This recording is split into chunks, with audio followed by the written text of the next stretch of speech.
Collections లో శ్రీరస్తు శుభమస్తు sale వైభవం Vaibhogam March 19 నుంచి ఏప్రిల్ 10th వరకు. నమస్తే, నేను Kavitha. Welcome to I dream news and నిజాలు. 2 వారాల పాటు కాల్పుల విరమణ ఒప్పందం కుదిరినటువంటి కొన్ని గంటల వ్యవధిలోనే ఇజ్రాయెల్ లెబనాన్ మీద దాడుల్ని తీవ్రం చేసింది. వందలాది మందిగా చనిపోయారు. ఈ కాల్పుల విరమణ ఒప్పందంలో తమకు ఏ సంబంధము లేదు అనేటువంటి మాటని ఇజ్రాయెల్ చెప్తోంది. At the same time Hormuz జలసంధి మీద పట్టు బిగించే ప్రయత్నం ఇరాన్ చేస్తోంది. అమెరికా ఉపాధ్యక్షుడు జేడీ వాన్స్ కూడా తీవ్రమైనటువంటి స్వరంలో ఇరాన్ని హెచ్చరించారు. ఈ రోజు ఉదయం కూడా ఉద్రిక్త పరిస్థితులు అనేవి ఉన్నాయి. ఎట్ ద సేమ్ టైం ప్రపంచవ్యాప్తంగా ఆందోళనలు కూడా కొనసాగుతున్నాయి. ఈ ఒప్పందం ఎవరు ముందుకు తీసుకొచ్చారు, ఎందుకని ఉల్లంఘనలు జరుగుతున్నాయి? మనతో పాటుగా ఉన్నారు సీనియర్ జర్నలిస్ట్ సురేష్ కొచాతిల్ గారు. సార్ నమస్తే. సో ముందు మనం ఎక్స్పెక్ట్ చేసినట్టుగానే ఇది నిలుస్తుందా అనుకుంటే 2 వారాలు కాదు కదా, ఒకరోజు కూడా కాలేదు, కొన్ని గంటల వ్యవధిలోనే దాన్ని వయలేషన్స్ జరిగాయి. ఇజ్రాయెల్ చెప్తుంది నాకేం సంబంధం లేదు, నేను లేను కదా అందులో అనేది. సో 3 దేశాలు 3 పార్టీలు అందులో ఎందుకు ఇన్వాల్వ్ అవ్వలేదు అసలు? దీంట్లో అన్నిటికంటే పెద్ద తప్పు కవిత గారు పాకిస్తాన్ తీసుకొచ్చింది. మన దేశంలో ఉన్న చాలామంది రానా అయూబ్ లాంటి వాళ్ళు పండుగ చేసుకున్నారు నిన్న. ఇండియా విశ్వగురు అంటారు, కానీ ఇండియాకి అసలు రోల్ లేదు దీంట్లో. చూడండి పాకిస్తాన్ ఎంత ముందుకొచ్చి ఎంత వరల్డ్ వైడ్ అటెన్షన్ తీసుకున్నారు. అప్పుడు ఫస్ట్ క్వశ్చన్ అడగాల్సి ఉండే, దీంట్లో ఇంకా 3 ఉండే దీనికన్నా ముందు major parties, Oman, Egypt and Turkey. చూడండి వాళ్ళు 3 రాలేదు దీనికి. వాళ్ళకి తెలుసు ఇది ఒక పెద్ద మైన్ ఫీల్డ్. ఎస్పెషలీ ఒమాన్ దీనికన్నా ముందు 2 సార్లు పీస్ టాక్స్లో వాళ్ళే 1-1 చేశారు. వాళ్ళు piece talks US and Iran కలిసి మాట్లాడారు. జెనీవాలో జరిగిన లాస్ట్ ఇయర్ జూలైలో, ఇప్పుడు జనవరిలో. ఎందుకు వీళ్ళు 3 రాలేదు అక్కడే అర్థం చేసుకోవాలి. ఎందుకంటే ఈ అగ్రిమెంట్ అనేది ఎప్పుడు సీజ్ ఫైర్ అని జరగలేదు. యాక్చువల్లీ ఒక మిస్నామర్ అది. చాలామంది అంటున్నారు cease fire came in to effect. Cease fire అనేది కాలేదు. ఎందుకంటే ప్రెసిడెంట్ ట్రంప్ ఏం కండిషన్ పెట్టారంటే స్ట్రెయిట్ ఆఫ్ హార్మూజ్ ఓపెన్ ఉండాలి, షిప్స్ అని ఫ్రీగా వెళ్తూ ఉండాలి, అప్పుడు cease fire will come in to effect అన్నారు. కానీ ఫస్ట్ డేనే 12 షిప్సే పోయినాయి. యూజువలీ 120 షిప్లు ట్రావెల్ అవుతుంది. ఈవెన్ ఇఫ్ మీరు ఫస్ట్ డే అని చెప్పి ఒక 30 తీసుకుంటే కూడా అది జరగలేదు. That mean normal flow is not happening. ఎందుకంటే ఇరాన్ ఒక కండిషన్ పెట్టారు దాంట్లో, దట్ మా ఐఆర్జీసీ ఇన్స్ట్రక్షన్స్తోనే ఈ షిప్స్ మూవ్ చేయాలని చెప్పి ఒక కండిషన్ పెట్టి మీకు గుర్తుంటుంది. ఫస్ట్ కన్ఫ్యూజన్ ఎక్కడొచ్చిందంటే దీంట్లో పాకిస్తాన్ ఒక 10 పాయింట్లు తీసుకొచ్చి యూఎస్కి ఇచ్చారు. ఇరాన్ ఏమంటున్నారు మా దగ్గర కూడా 10 పాయింట్లు ఉంటే అదే మేము పాకిస్తాన్కి ఇచ్చామంటున్నారు. ఇప్పుడు యూఎస్ అంటున్నారు ఇరాన్ చూపిస్తున్న 10 కండిషన్లు కాదు మాకు ఇచ్చిన ఇంకా పాయింట్లు ఉన్నాయంట. ఇప్పుడు ఏమైందంటే ఫార్సీ నుంచి ట్రాన్స్లేషన్లో ఏదో తప్పు జరిగిందని ఇప్పుడు యూఎస్ కానీ ఇరాన్ వీళ్ళు కూడా అంగీకరిస్తున్నారు. ఎక్కడో ప్రాబ్లం అయింది ఇక్కడ. This is not the original document. Pakistan ఎక్కడో నడిమిట్లో దీన్ని మ్యానిపులేట్ చేశారు, ఆర్ ప్రెసిడెంట్ ట్రంప్ ఆఫీస్లో ఉన్న ఎవరో దీన్ని మ్యానిపులేట్ చేశారు. మీకు గుర్తుంటుంది ఒక స్క్రీన్ షాట్ చాలా 2 రోజులు తిరుగుతుంది. దాంట్లో ఫ్రమ్ ద ఆఫీస్ ఆఫ్ అది వాషింగ్టన్ నుంచి వైట్ హౌస్ నుంచి డ్రాఫ్ట్ చేసి ఇచ్చారు షబాజ్ షరీఫ్కి, మీరు ఇది పోస్ట్ చేయండి అని చెప్పేసి. షబాజ్ షరీఫ్ ఆ సబ్జెక్ట్ లైన్ తీయడం మర్చిపోయారు. అది అట్లనే పబ్లిష్ చేశారు. అఫ్కోర్స్ ఆయన కాదు, ఆయన ఆఫీస్ ఉండొచ్చు. అది బికెమ్ ఎ బిగ్ ఎంబారాస్మెంట్. తర్వాత దాన్ని ఎడిట్ చేసి సబ్జెక్ట్ లైన్ తీసేశారు. దాని తర్వాత అవి పోస్ట్నే డిలీట్ చేసి పడేశారు. సో జరిగింది ఏంటంటే పాకిస్తాన్ వాళ్ళ ఈగర్నెస్లో మేము ఒక పెద్ద ప్లేయర్ అవ్వబోతున్నాం ఇంటర్నేషనల్ లెవెల్లో, రేపు బహుశా మాకు కూడా ఒక నోబెల్ ప్రైజ్ రావచ్చు అని చెప్పి దే బికెమ్ వెరీ ఎంతూజియాస్టిక్. మీరు ఎప్పుడైనా ఒక సీజ్ ఫైర్ జరిగేటప్పుడు సీజ్ ఫైర్లో ఉన్న పాయింట్స్ చాలా కేర్ఫుల్గా డ్రాఫ్ట్ చేయాల్సి వస్తుంది. అది మీరు ఎప్పుడైనా చూడండి, ఈవెన్ కొరియన్ సీజ్ ఫైర్ కానివ్వండి, ఆఫ్ఘనిస్తాన్లో జరిగిన ఘర్షణ తర్వాత, ఈవెన్ ఇరాక్ వార్లో జరిగిన ఘర్షణలో చాలా మటుకు words that be drafted by professionals కూర్చొని డ్రాఫ్ట్ చేయాలి. In this case Asim Munir and Shehbaz Sharif draft చేశారు. వాళ్ళకి బహుశా ఇంగ్లీష్ లాంగ్వేజ్ మీద అంత పట్టు లేదు. పాకిస్తానీ ఫారిన్ ఆఫీస్ హెల్ప్ చేసి ఉంటారు. కానీ ఆలోచించండి, ఒక మెయిన్ పాయింట్ దీని నుంచి మిస్సింగ్ ఉంది. మీరు అమెరికా దగ్గర ఉన్న డ్రాఫ్ట్ కానీ ఇరాన్ దగ్గర ఉన్న డ్రాఫ్ట్ కంపేర్ చేస్తే యురేనియం గురించి ఒక పాయింట్ ఉంది ఇరాన్ డాక్యుమెంట్లో, that we will be allowed to enrich uranium. America తీసిన 10 పాయింట్స్లో అది లేవు. అనదర్ వెరీ ఇంట్రీగింగ్ థింగ్ ఏంటంటే, నిన్న క్యారోలిన్ లెవిట్ వాళ్ళ white house press secretary, who is literally the president Trump వాళ్ళ ఏం చెప్తారు మీడియా ఫ్రంట్ అని చెప్పొచ్చు. ఆమె ఏం చెప్పిందంటే 10 పాయింట్సా, మేమేం తీసుకోలేదు, మేము దాన్ని డస్ట్బిన్లో పడేసాం. ప్రెసిడెంట్ ట్రంప్ ఏమంటున్నాడు, the workable solution is around the 10 points.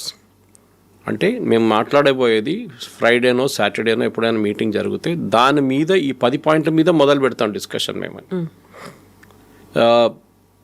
ఒక ప్రొఫెషనల్ నెగోషియేటింగ్ టీమ్ ఎప్పుడు there is a concept called 11:59 concept. Okay, 12 గంటలు డెడ్ లైన్ ఉంటే 11:59 దాకా నెగోషియేట్ చేయాలి మీరు. ఇది దీనికన్నా ముందు బహుశా మీకు చెప్పుంటాను ఒకసారి. నేను ఒకసారి ఒక జాపనీస్ డెలిగేషన్ మీట్ అయ్యాను హైదరాబాద్లో, చాలా రోజులు 15 సంవత్సరాల ముందు ఉండొచ్చు. So I was asking them how do Japanese negotiate. వాళ్ళు they are very good negotiators.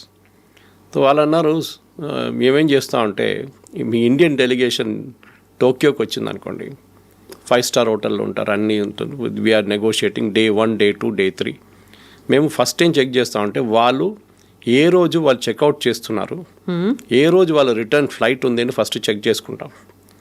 So day 1 నుంచి వీళ్ళు negotiate in very soft manner. కానీ డే 3 రాగానే, డే 3 ఎండింగ్ వాళ్ళు చెక్అవుట్ చేసి నైట్లో ఫ్లైట్కి వెళ్ళాలంటే అప్పుడు వాళ్ళ టెన్షన్ పెరుగుతుంది, అవుతుందా కాదు, డెస్పరేషన్ వస్తుంది. ఎందుకంటే రిటర్న్ వెళ్ళి ఇండియాలో వెళ్ళి ఏం చెప్తారు వాళ్ళు, 3 రోజులు ఇక్కడ ఉన్నాము, ఇంత ఖర్చు పెట్టాము, డిడ్ యూ మేనేజ్ సంథింగ్ అంటే నథింగ్ అంటే then they will get slotted. So దానికోసం వాళ్ళు ఏం చేస్తారంటే డెస్పరేట్గా ఏదో ఒక ఒప్పందంకి వచ్చి సైన్ చేసి వెళ్ళిపోతారు. Okay, maybe it's not a definitive agreement. దీంట్లో అగ్రిమెంట్స్ చాలా ఉంటాయి. డెఫినెటివ్ అంటే యూ ఫైనలైజ్డ్ ఇట్. ఇది డెఫినెట్గా అది డ్రాఫ్ట్ అగ్రిమెంట్. ఇప్పుడు జరిగింది ఏంటంటే, షబాజ్ షరీఫ్ ఆయన ఎంతూజియాజంలో ఈ ఎక్స్చేంజ్ ఆఫ్ డాక్యుమెంట్స్లో 2-3 పాయింట్స్ మిస్ అయిపోయారు. ప్రెసిడెంట్ ట్రంప్ అంటున్నారు దీంట్లో లెబనన్ లేదు, దెర్ ఇస్ నో లెబనన్. కానీ ఇరాన్ ఏమంటున్నారంటే, and I will use the exact words, Iran will resume attacks on US assets in the region. అంటే Kuwait, Bahrain, Qatar, Saudi Arabia, వీళ్ళందరి మీద మేము దాడి చేస్తాం. UAE if aggression against resistant groups continues. Iran డెఫినేషన్లో resistance groups అంటే హూతీల్, Hamas, Hezbollah. మీరు వాళ్ళ వ్యతిరేకంగా మీరు స్ట్రైక్స్ చేస్తే మేము ఇక్కడ వీళ్ళ వ్యతిరేకంగా కొడతాం. నిన్న పొద్దున ఇజ్రాయెల్ ఈ సీజ్ ఫైర్ అనౌన్స్మెంట్ రాగానే within 4 hours one of the biggest attacks జరిగింది బేరూట్ మీద. బహుశా ఈ లాస్ట్ 10 సంవత్సరాల్లో ఇంత పెద్ద 500 మిస్సైల్స్ బాంబ్స్ యూజ్ చేశారు 10 నిమిషాల్లో. 200 ఎయిర్క్రాఫ్ట్ యూజ్ చేశారు ఇజ్రాయెల్. అంత భారీ బొంబార్డ్మెంట్ ఇవాళ దాకా జరగలేదన్నారు. ఇజ్రాయెల్ ఏమంటున్నారు that we have hit the command and control. పెద్ద లిస్ట్ ఇచ్చారు, ఇంటెలిజెన్స్ సెంటర్స్ కానీ, వాళ్ళ గ్రౌండ్ లాంచ్ సెంటర్స్ కానీ, వాళ్ళు ప్లాన్ చేస్తున్న ఇంటెలిజెన్స్ బాంబింగ్ సెషన్స్ కానీ ఇదంతా కొట్టాం మేమని చెప్తారు. ఇక్కడేం చేశారంటే ఇరాన్ ఇమ్మీడియట్గా వాళ్ళు ఫుజిరా మీద అటాక్ చేశారు, which is the oil depot of UAE. యుఏఈకి ఎమిరేట్స్ ఉన్నాయి కదా, చాలా ఎమిరేట్స్ ఉన్నాయి. 7 ఎమిరేట్స్లో దుబాయ్కి ఆయిల్ లేదు, అబుదాబీ దగ్గర ఆయిల్ ఉంది. బట్ వాళ్ళు Abu Dhabi is land locked, so they have to literally take it across to Fujairah. Fujairah నుంచి పంపించాల్సి వస్తుంది, అక్కడ పెద్ద షిప్స్ రాలేరు అబుదాబీ. సో ఫుజిరాకి తీసుకెళ్ళి అక్కడి నుంచి through that same strait of Hormuz నుంచి బయటకు వెళ్ళి నిన్న దాని మీద దాడి చేశారు. It is like Kharg island of Iran. Okay, equivalent చెప్పాలంటే చాలా డ్యామేజ్ జరిగింది నేను అక్కడ. సో ఈ యుద్ధం అనేది చాలామంది ఎంతూజియాస్టిక్గా హ్యాపీగా అంతా అయిపోయిందిలే, సీజ్ ఫైర్ అయిపోయింది అనుకోండి. Cease fire is still not there. Cease fire ఇప్పుడు దాకా అసలు అమల్లో రాలేదు. మాట్లాడదాం చెప్తున్నారు కానీ ఈ మాట్లాడడం కూడా ఏం జరగదు. ఎందుకంటే JD Vance was going to lead the US delegation. ఆయన కూడా చాలా క్లియర్గా చెప్పారు, certain things are off the table, అంటే ఈ పాయింట్స్ డిస్కషన్కే రాదు. దాంట్లో ఆయన first point was about uranium, that ఇరాన్కి యురేనియం మేము ఇవ్వము. అండ్ నిన్నటి నుంచి అమెరికాలో కూడా ప్రెసిడెంట్ ట్రంప్ వ్యతిరేకంగా చాలా మటుకు ప్రెషర్ రావడం మొదలుపెట్టింది, that he has conceded to the Iranians అని చెప్పి ఆయన ఎంతూజియాజంలో. అదే టైంలో నేను చెప్పాను చూడండి, ఇజ్రాయెల్లో వాళ్ళ ఆపోజిషన్, యూజువలీ ఇజ్రాయెల్లో ఒక యుద్ధం జరుగుతున్నప్పుడు ఆపోజిషన్ పార్టీస్ ఎప్పుడు అపోజ్ చేయరు, వాళ్ళు గవర్నమెంట్తోనే ఉంటారు వాళ్ళు. కానీ నిన్న ఫస్ట్ టైం వాళ్ళ ఆపోజిషన్ పార్టీ కూడా లీడర్ కూడా బెంజమిన్ నెటన్యాహుని అటాక్ చేశారు. అక్టోబర్లో వాళ్ళ నెక్స్ట్ ఎలక్షన్ ఉంది. సో బెంజమిన్ నెటన్యాహుని ప్రెషర్ మీద తీసుకురావడానికి మీరు ఎట్లా నెగోషియేట్ చేశారు సీజ్ ఫైర్, మీకు ఎవరు ఆథరైజేషన్ ఇచ్చారు సీజ్ ఫైర్ కోసం, మా దగ్గర కన్సల్ట్ చేయలేదే అంటే బెంజమిన్ నెటన్యాహు అన్నారంట, నాకు తెలియదు, I'm not privy to this. Then how did President Trump make a concession? So President Trump కూడా నిన్న బ్యాక్అవుట్ అయ్యారు. ఈ said nothing, strait of Hormuz close చేసేసారు ఇరాన్ నిన్న నుంచి ఈ అటాక్ జరిగిన తర్వాత బెయిరూట్లో. సో స్టేటస్ కో ఎట్లా ఉంది యథాతథి అట్లా ఉంది. And we are ready to attack Iran again, మా అసెట్స్ అంతా రెడీ ఉన్నారు. అండ్ ఇన్ఫ్యాక్ట్ జేడీ వ్యాన్స్ గారు ఒక వర్డ్ కూడా యూజ్ చేస్తారు, we got a finger on the trigger, ready fire చేయడానికి. సో సిట్యువేషన్ 3 రోజుల ముందు ఎట్లా ఉండే అదే స్టేటస్కి వచ్చేసాయి. ఇప్పుడు నాకు డౌట్ ఇప్పుడు ఏమొస్తుందంటే ఈ టాక్స్ జరుగుతుందా లేదా అనేది. ఎగ్జాక్ట్లీ, కొన్ని గంటల్లో ఇస్లామాబాద్లో జరుగుతాయి అనేటువంటి మాట చెప్తుంది పాకిస్తాన్. కానీ దీంట్లో ఇంకొక చాలా క్రూషియల్ ఫ్యాక్టర్ ఇవాళ ఐ థింక్ టైమ్స్ ఆఫ్ ఇండియాలో వచ్చింది అనుకుంటాను, టైమ్స్ ఆఫ్ ఇండియాలో, దట్ ఇరాన్ అండ్ పాకిస్తాన్ ఇంత క్లోజ్ ఎందుకున్నారు, పాకిస్తాన్తో ఈ పని ఎందుకు చేపిస్తున్నారు ఇరాన్ అని చెప్పి ఒక మీడియాలో క్వశ్చన్ వచ్చింది. దానికి కారణం ఏంటంటే Iranian revolutionary guards and Pakistan ఆర్మీకి ఒక కనెక్షన్ ఉంది. ఓకే, వీళ్ళ నడుమిట్లా చాలా డీల్స్ ఉన్నాయి, ఎస్పెషలీ డ్రగ్ డీల్స్ నడుస్తాయి చాలా మటుకు. అది కాకుండా ఆయుధాల డీల్స్ నడుస్తుంది. Even AQ Khan, who are the father of the nuclear establishment in Pakistan, ఆనే పాకిస్తాన్ ఒక న్యూక్లియర్ స్టేట్గా తయారు చేశారు. ఇరాన్ దగ్గర ఇప్పుడున్న న్యూక్లియర్ టెక్నాలజీ ఆ రోజు 80s 90sలో అమ్మింది ఏక్యూ ఖాన్. సో దానికోసం Iran revolutionary guards Pakistan prefer చేస్తారు, not Oman or Turkey or Egypt, ఎందుకంటే వీళ్ళు మా మాట వింటారని చెప్పేసి. కానీ ఇప్పుడు ఏమైందంటే ఈ ఒప్పందం చేశారు, టాక్స్ అంటున్నారు, కానీ ఏం జరగదు. We will go back to square one. మీరు నెక్స్ట్ వీక్ కావాలంటే ఇంకో షో చేద్దాం మనం, it will be just at America will start bombing, ఇంకోసారి బాంబింగ్ మొదలు పెడతారు వాళ్ళు. అది ఇవ్వాలో రేపు ఇజ్రాయెల్ కూడా కొట్టొచ్చు ఇరాన్ని, అది కూడా జరగవచ్చు కావాలంటే. Because Netanyahu is under tremendous pressure. వాళ్ళ ఆపోజిషన్ లీడర్ ఏమంటున్నారంటే you have left a job unfinished. ఇరాన్ని మొత్తం ధ్వంసం చేయాలండే, but you have left it unfinished. ఏం చేస్తున్నారు మీరని వాళ్ళ ఆపోజిషన్ లీడర్ అడుగుతున్నారు. సో నెటన్యాహూ మీద చాలా పెద్ద ప్రెషర్ ఉంది ఇప్పుడు. And I have a doubt, నిన్న రాత్రి నుంచి హమాస్ కూడా మొదలుపెట్టారు. వాళ్ళ ఇన్ని రోజులు Hamas was keeping quiet, Hamas కూడా చిన్న చిన్న అటాక్లు మొదలుపెట్టారు. సో పాసిబ్లీ ఇంకొక ఫ్రంట్ ఓపెన్ అప్ అయిపోతుంది, హూతీలు కూడా స్టార్ట్ చేస్తారేమో. అండ్ ఈ అటాక్ జరిగి so called cease fire announce చేసిన తర్వాత వితిన్ 4 hours ఇజ్రాయెల్ మీద దాడులు జరిగినాయి, మిసైల్ దాడులు. ఇదంతా మీడియాలో ఎక్కువ హైలైట్ రావట్లేదు. కొన్ని ఛానల్స్లో, అమెరికన్ ఛానల్స్లో ఇది కనిపిస్తుంది. You can see it on CNN, you can see it on ABC, MS news, దీంట్లో కనిపిస్తుంది. కానీ మన దేశంలో ఉన్న ఇంగ్లీష్ ఛానల్స్లో కానీ ఈవెన్ వెర్నాక్యులర్ ఛానల్స్లో కూడా దీని గురించి ఎక్కువ మాట్లాడలేదు. మనందరూ సీజ్ ఫైర్ గురించి మాట్లాడుతున్నాం, versus there is no ceasefire right now. So ceasefire అనేది అసలు ఎక్కడా జరగట్లేదు. కాకపోతే 3 కంట్రీస్ మాత్రం ఒక లాగర్ హెడ్స్ అంటారు కదా, మాదే నెగ్గాలి అనే పంతంతో ఉన్నప్పుడు మైండ్ గేమ్ ఎవరు ఆడుతున్నారు, ఎవరి స్ట్రాటజీ ఎలా ఉంటుంది అనే దాంతో పాటుగా ప్రపంచ దేశాల మీద విపరీతమైనటువంటి ఇంపాక్ట్ ఉండబోతోంది కదా. ఎవరు మధ్యవర్తిత్వం వహించాలి, ఎవరు ముందడుగు వేయాలంటారు? సో దీంట్లో ఏమైపోతుందంటే మనం అందరు క్రూడ్ ఆయిల్ గురించి మాట్లాడుతున్నాం.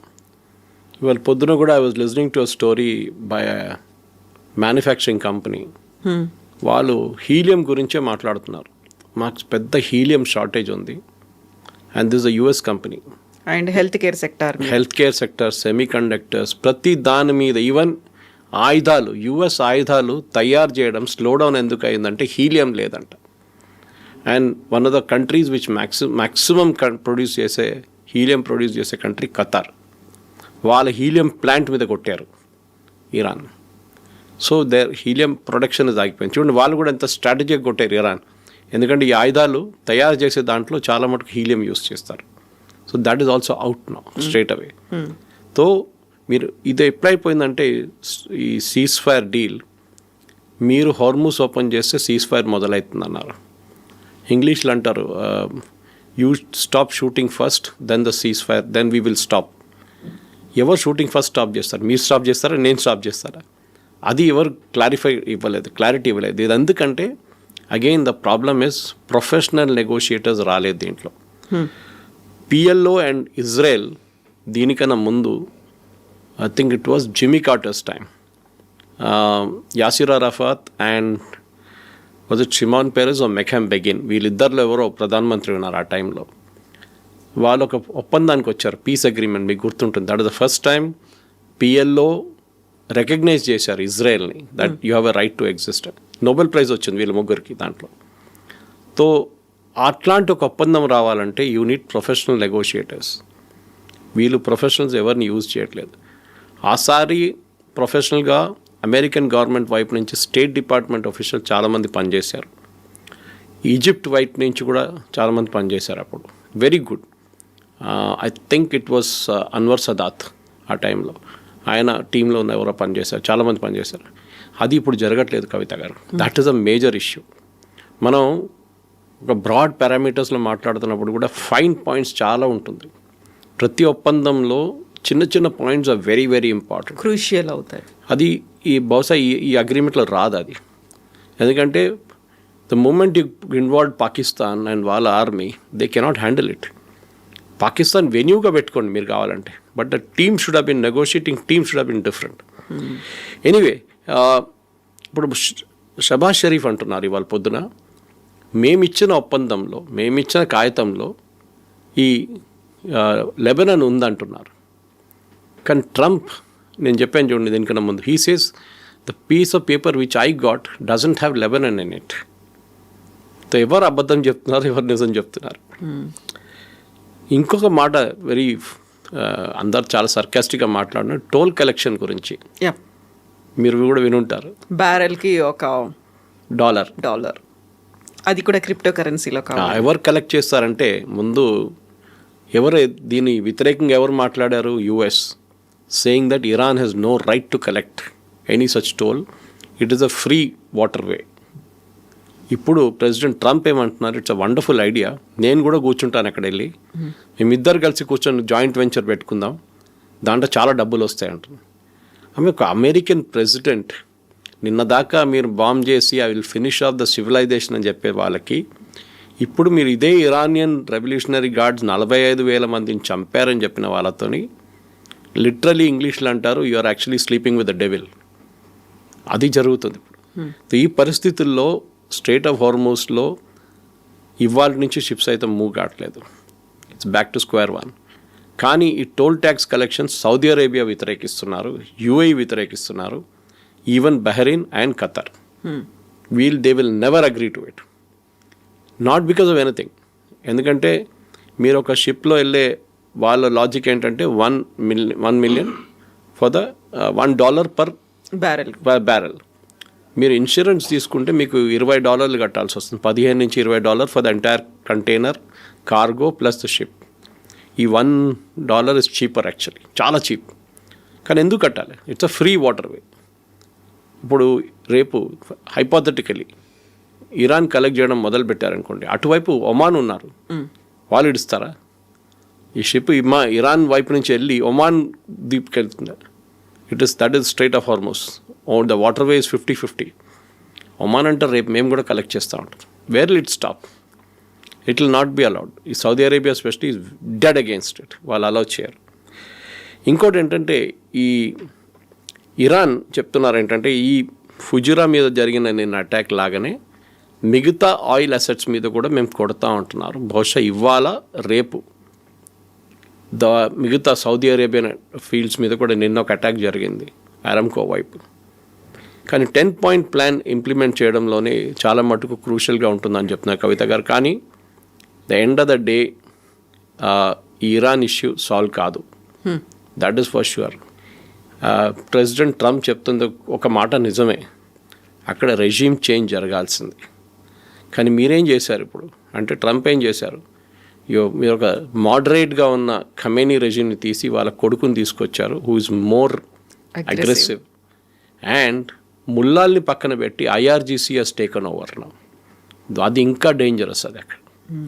తో ఇరాన్లో ఉన్న సిచ్యువేషన్ ఇప్పుడున్న దానికి I think it's mess, complete mess అయిపోయింది.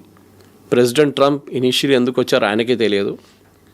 అందరికన్నా క్లారిటీ 100% ఎవరికైనా ఉందంటే దట్ ఈస్ ఇజ్రాయెల్. వాళ్ళకు చాలా క్లియర్, వాళ్ళ లాంగ్ టర్మ్ ఆబ్జెక్టివ్ ఈ ఇరాన్ రెజీమ్ ఉండకూడదు, వాళ్ళ ప్రాక్సీస్ ఎవరెవరు ఉన్నారో వాళ్ళు కూడా ఉండకూడదు. దానికి 10 సంవత్సరాలు పెడితే కానీ 20 సంవత్సరాలు పెడితే కానీ పోరాడతారు ఇజ్రాయెల్.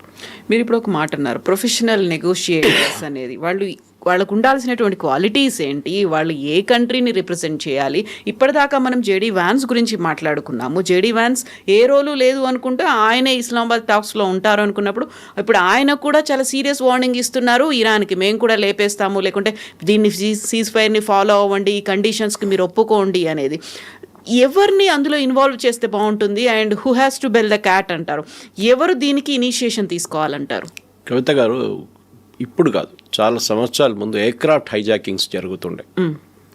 ఎయిర్క్రాఫ్ట్ హైజాకింగ్ జరిగినప్పుడు ఒక ప్రొఫెషనల్ టీం ఉంటారు, ఏం చెప్తారు వాళ్ళు, నెగోషియేటర్స్ ఉంటారు.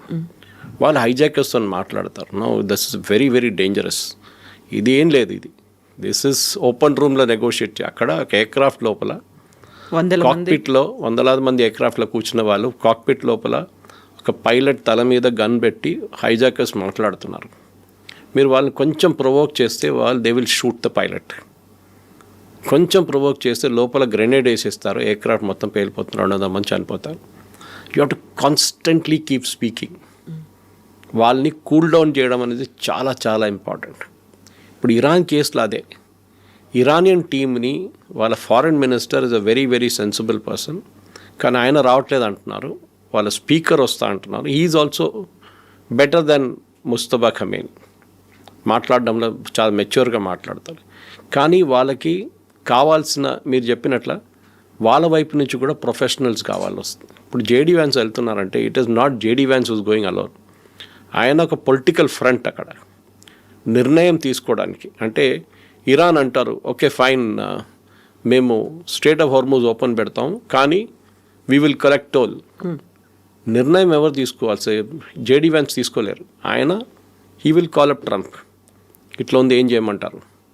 ఈ side okay, go ahead or don't go ahead, ఒక నిర్ణయంకి వస్తారు. సో ఆ పాయింట్లోనే ఉంటుంది డిస్కషన్ అంతా. ఇది ఫస్ట్ మీటింగ్లో ఎప్పుడు ఫినిష్ కాదు, ఇది సబ్సిక్వెంట్ మీటింగ్స్ ఉంటుంది. మనం ఎప్పుడు యుఎన్ మీద మనం నవ్వుతాం, UN is a useless body అది ఇది అని చెప్పి. కానీ యుఎన్లో అడిగే నెగోసియేషన్స్ చూడండి, అది కూడా చాలా clear. Behind the scenes wording మీద కొట్టుకుంటారు. ఏ ఉండాలన్నా, యాన్ ఉండాలన్నా, కామా ఉండాలన్నా, ఫుల్ స్టాప్ ఉండాలన్నా. రెజల్యూషన్లో చాలా ఇంపార్టెంట్ అది. నిన్న కూడా ఒక రెజల్యూషన్ బహ్రెయిన్ పెట్టారు మొన్న, actually United Nations, that the strait of Hormuz should be opened. Very very innocuous resolution, అంతే కదా అనుకుంటాం. రెజల్యూషన్ 11-1 పాస్ అయింది. దాంట్లో 2 కంట్రీస్ అబ్స్టైన్ చేశారు. ఒకటి లాటిన్ అమెరికా నుంచి ఒక కంట్రీ, కొలంబియా అనుకుంటాను, రెండోది Pakistan. Straight of Hormuz open పెట్టాలని ఎవరు చెప్తున్నారు? అమెరికా చెప్తున్నారు. కాగితం ఎవరు తీసుకొని తిరుగుతున్నారు? పాకిస్తాన్ తిరుగుతున్నారు. ఇదే పాకిస్తాన్ రెజల్యూషన్ వచ్చినప్పుడు యునైటెడ్ నేషన్స్లో అబ్స్టైన్ చేశారు. అప్పుడే తెలిసిపోతుంది పాకిస్తాన్ టెన్షన్ ఏముందనేది. వాళ్ళకి తెలుసు, దీని రేపు పిచ్చోన్ చేట్ల రాయిలాగా అయిపోతుంది. కోపం వస్తే ఇరాన్ ఒక మిసైల్ పాకిస్తాన్ వైపు కూడా పంపిస్తాడు కావాలంటే. ఇంకా కోపం వస్తే ఇజ్రాయెల్ పాకిస్తాన్ కూడా కొడతారు కావాలంటే, ఎందుకంటే యూ క్రియేటెడ్ దిస్ మెస్ అని చెప్పేసి. దానికోసం I'm coming back to the original point. Why Oman moved away, why Turkey రాలేదు, వై ఈజిప్ట్ రావట్లేదు, ఇది రీజన్. సో మీరు అడిగిన ప్రశ్నకి ఎస్, ప్రొఫెషనల్ నెగోషియేటర్స్ ఉంటారు, బహుశా ఈ టీంతో కూడా వాళ్ళు వస్తారు. దీంట్లో జియో పొలిటిక్స్ గురించి అబ్సల్యూట్ ఇన్డెప్త్ నాలెడ్జ్ ఉన్న వాళ్ళు కావాల్సి వస్తుంది. ఓకే, మీకు ఫర్ ఎగ్జాంపుల్ ఇమ్మీడియట్గా అడిగితే how many million barrels of oil Iran produces per day అనగానే ఆ డేటా చెప్పడానికి పక్కన ఒకటి ఉండాలి నెగోషియేషన్స్లో. అది కూడా ఇది చాలా ఇంపార్టెంట్ ఉంటుంది నెగోషియేషన్. సో జరుగుతుంది, maybe this the first step. కానీ ఇప్పుడు కూడా I have all my doubts. First of all cease fire లేదు. రేపు వీళ్ళు సాటర్డే రోజు మీట్ అవుతున్నప్పుడు మార్క్ మై వర్డ్స్, ఇజ్రాయెల్ ఒక పెద్ద దాడి చేస్తారు. It mostly will be in Lebanon. దాన్ని ప్రొవోక్ చేయడానికి ఇరాన్ తీసుకెళ్ళి సౌదీ అరేబియానో యూఏఈ మీద కొడతారు బాంబు, లేకుంటే ఖతార్ మీద కూడా. దాంతో పాకిస్తాన్లో జరిగే చర్చలంతా విఫలమైపోతుంది అక్కడ కంప్లీట్గా. దిస్ ఇస్ ఇంటర్నేషనల్ డిప్లొమసీ కవిత గారు. అండ్ చెప్పలేము, ఇది ఇక్కడ నుంచి ఇట్స్ టైట్ రోప్ వాక్ అంటారు ఇంగ్లీష్లో. You have to be extremely సర్కస్లో టైట్ రోప్ వాక్ చేస్తారు చూడండి, అలా బ్యాలెన్స్ చేస్తూ పోవాల్సి వస్తుంది. ఎందుకంటే ఒకవైపు అమెరికా వాళ్ళ డామినెన్స్ చూపిస్తారు, మేమే వరల్డ్స్ బెస్ట్, మేమే world super power, military number 1, air force number 1, navy number 1 అంటారు. కానీ ఇటువైపు ఇరాన్, వే హ్యావ్ సర్వైవ్డ్. మీరు ఇంత బాంబింగ్ చేసినా కానీ మేము సర్వైవ్ అయ్యాం. కానీ ఇరాన్ కూడా ప్రాక్టికల్గా ఆలోచించాల్సి వస్తుంది. వాళ్ళ దగ్గర డబ్బులు లేవు, నీళ్ళది పెద్ద సమస్య ఉంది, వాళ్ళ డీసాలినేషన్ ప్లాంట్స్ని కొట్టారు, వాళ్ళ ఆయిల్ అసలు ఒక చుక్క కూడా బయటికి వెళ్ళట్లేదు ఇప్పుడు. ఇట్లాంటి పరిస్థితుల్లో ఇరాన్ ఇంకా నాట్ ఈవెన్ 2 నెలలు కాదు 3 నెలలు కూడా వాళ్ళు బతకలేరు. They are completely bankrupt.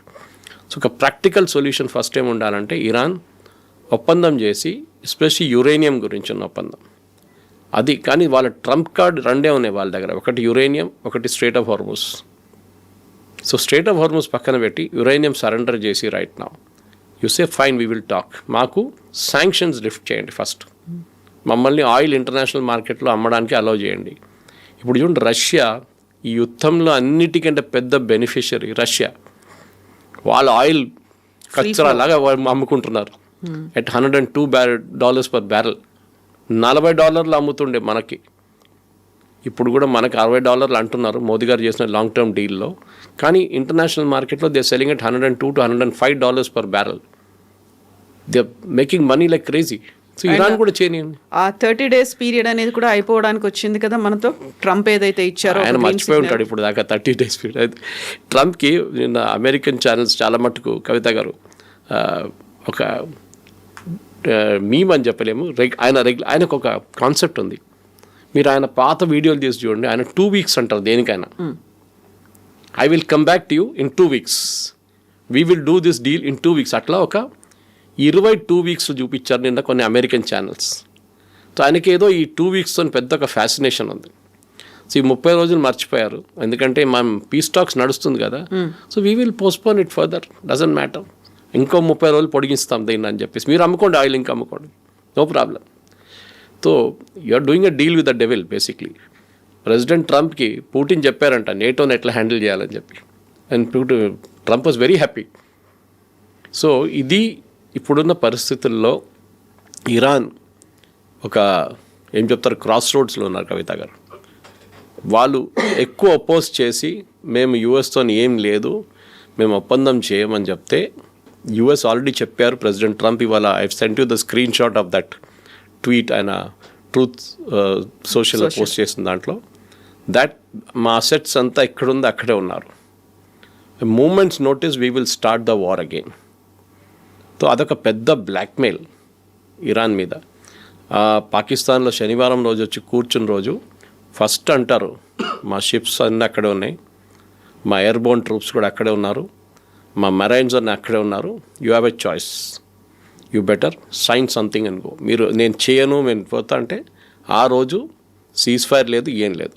అప్పటికి 6th week కంటిన్యూ అయిపోయి 7th weekలోకి ఎంటర్ అవుతుంది. ట్రంప్ మీద ఒకటే ప్రెషర్ ఏంటంటే, ఒకటి కాదు చాలా మటుకు ప్రెషర్ ఏంటంటే, అక్కడ ఆయిల్ ప్రైసెస్ తగ్గాలి, స్టాక్ మార్కెట్ స్టెబిలైజ్ అవ్వాలి. ఇది 2 ఉన్నాయి చాలా మటుకు. అది మన వైపు కూడా అంతే. Moment US stock markets improve, European stock markets ఉంటుంది, ఏషియన్ స్టాక్ మార్కెట్స్ పికప్ అయిపోతుంది, హాంకాంగ్ అని సింగపూర్ కానీ కొరియన్ స్టాక్ మార్కెట్స్ పికప్ అవుతుంది, మనది కూడా పికప్ అవుతుంది. ఈ 2 point oil plus stock market, ఈ 2 కంట్రోల్లో ఉంటేనే ట్రంప్కి ఒక మేజర్ డొమెస్టిక్ సెగ్మెంట్లో ఆయన కొంచెం రిలీఫ్ వస్తుంది.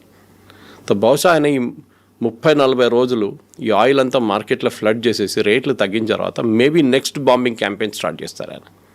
అది according to me that is what is going to happen. Yes, sir. Thank you so Thank you very much. Thank you, sir. And for more videos, Please subscribe to iDream. Please subscribe to iDream. Please subscribe iDream. And please subscribe to iDream. For more videos, subscribe to iDream. please like, share, and subscribe to the channel. Congratulations, iDream. Subscribe to iDream. Subscribe to iDream. So subscribe to iDream Media.